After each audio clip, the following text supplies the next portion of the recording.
Olá, meus amigos, minhas amigas internautas! Receba o nosso Amplexo Fraternal. É com muita alegria que a gente retorna ao projeto Gnote Celton com a série Educa Mais Ação. E escolhemos o tema que foi o terceiro em votação da nossa primeira enquete, que é sobre a educação de filhos. E é por isso que nós vamos aqui tratar sobre essa questão que é muito importante das nossas relações, principalmente quando uma geração sucede a outra. E eu convido a você a fazer uma reflexão. Vou te fazer a seguinte pergunta: você acha que os jovens da atualidade, as crianças da atualidade, eles estão piores ou melhores que as crianças e os jovens do passado? Tempo. Muitos vão responder que na nossa época não era assim, que só um olhar do pai ou da mãe resolvia a nossa questão.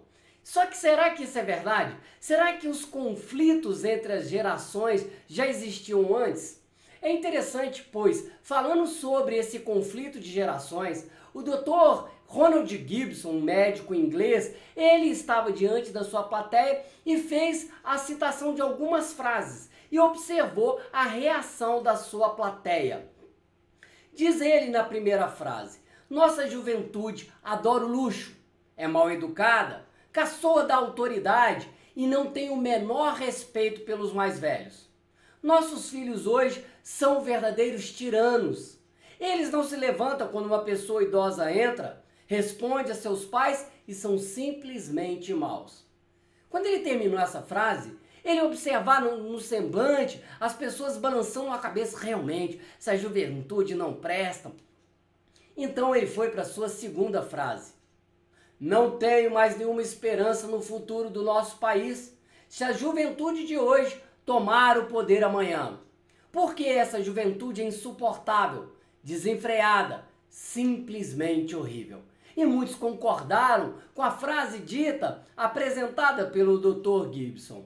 Ele então apresenta a terceira frase: nosso mundo atingiu seu ponto crítico. Os filhos não ouvem mais seus pais.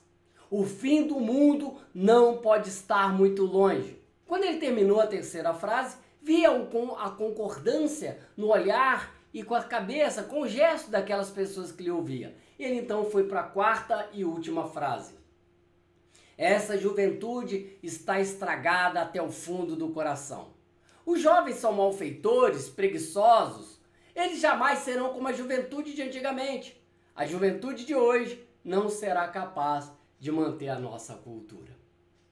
Quando ele terminou as quatro frases, ele observava a reação dos pais, dos educadores presentes, e havia, de uma forma bem generalizada, uma concordância com o que ele havia dito.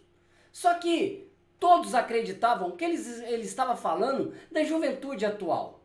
Porém, ele apresentou a origem de cada frase. A primeira frase é de Sócrates, que viveu aí 400 anos antes de Jesus. A segunda é de Hesíodo, que viveu há 720 anos antes de Cristo. A terceira é de um sacerdote do ano 2000 antes de Cristo. E a quarta, espantem vocês, estava escrita em um vaso de argila descoberto nas ruínas da Babilônia e tem mais de 4.000 anos de existência.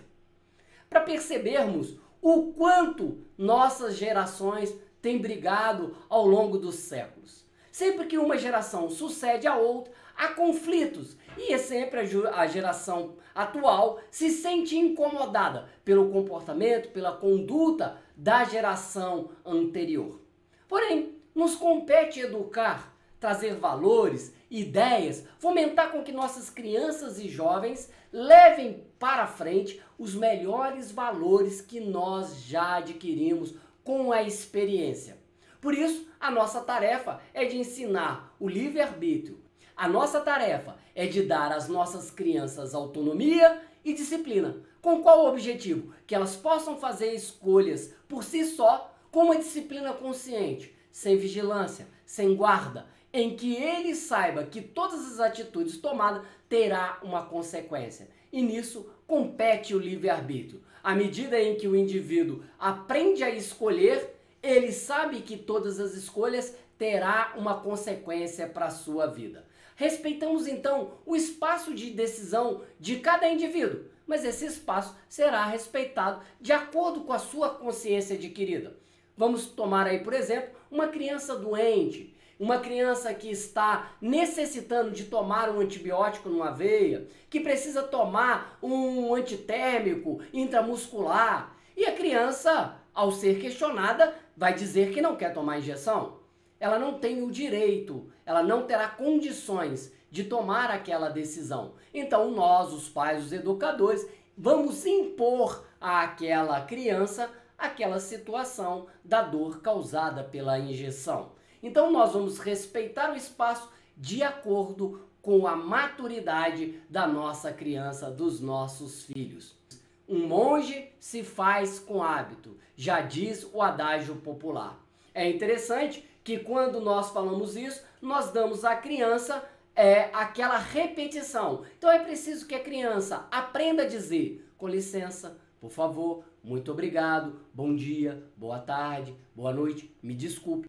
São comportamentos que nós vamos inserindo e a criança vai se adaptando àquela realidade e absorvendo aquele conteúdo que é salutar, que é importante. Por isso, nós vamos seguir a orientação do grande educador da humanidade, que para nós é Jesus. Dizia ele, seja o seu falar sim, sim, seja o seu falar não, não. Por isso, muitas vezes, para aqueles que não entendem a linguagem, as orientações através do intelecto, é necessário que ele tema. E aí eu vou usar o educador e psicólogo Jean Piaget, quando ele afirma que para educar nós vamos precisar de amor e de temor.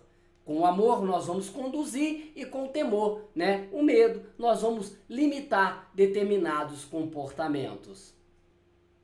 Há uma história narrada por Chico Xavier quando foi questionado por uma mãe sobre a educação da sua filha, que era muito desobediente, que era muito agressiva. E então Chico contou a história de um filho de um marajá. O marajá amava tanto o seu filho que fazia todas as vontades daquela criança. Tudo que ele queria, o pai comprava, o pai mandava fazer, o pai lhe dava, o pai lhe permitia. Até que um dia a criança pediu para subir em cima de um elefante.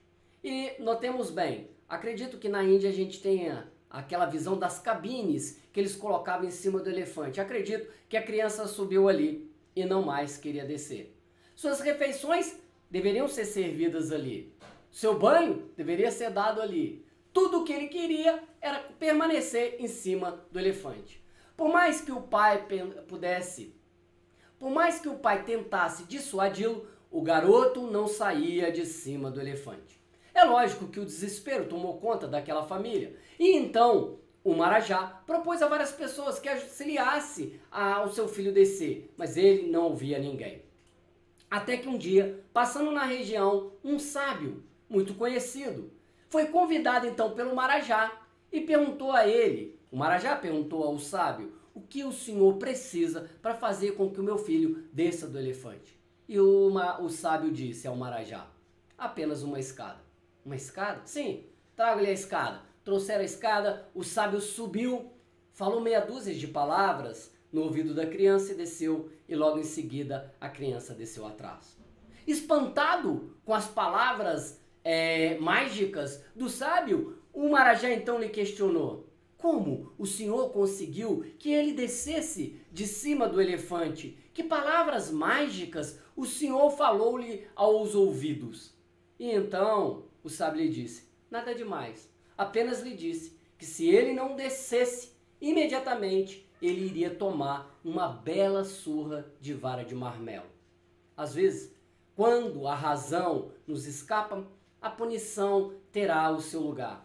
Não somos aqui a favor da violência, mas eu costumo dizer que existe a palmada pedagógica. Uma hora poderei falar sobre ela. Então, meus amigos, seguindo essa proposta educativa do nosso canal, eu convido a você a pensar como nós devemos educar as nossas crianças. Há uma frase que circulou por muito tempo na internet, dizendo que as pessoas estão muito preocupadas em deixar um mundo melhor para os nossos filhos, mas poucos estão preocupados em deixar crianças melhores para o nosso mundo.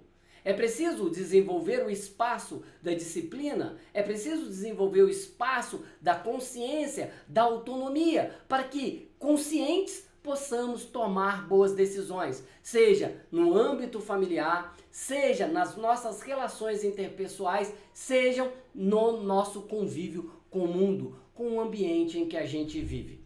Dentro dessas reflexões, eu convido a você a refletir que é preciso colocar em nós hábitos salutares, comportamentos dignos, para que possamos então transformar esse mundo em que vivemos.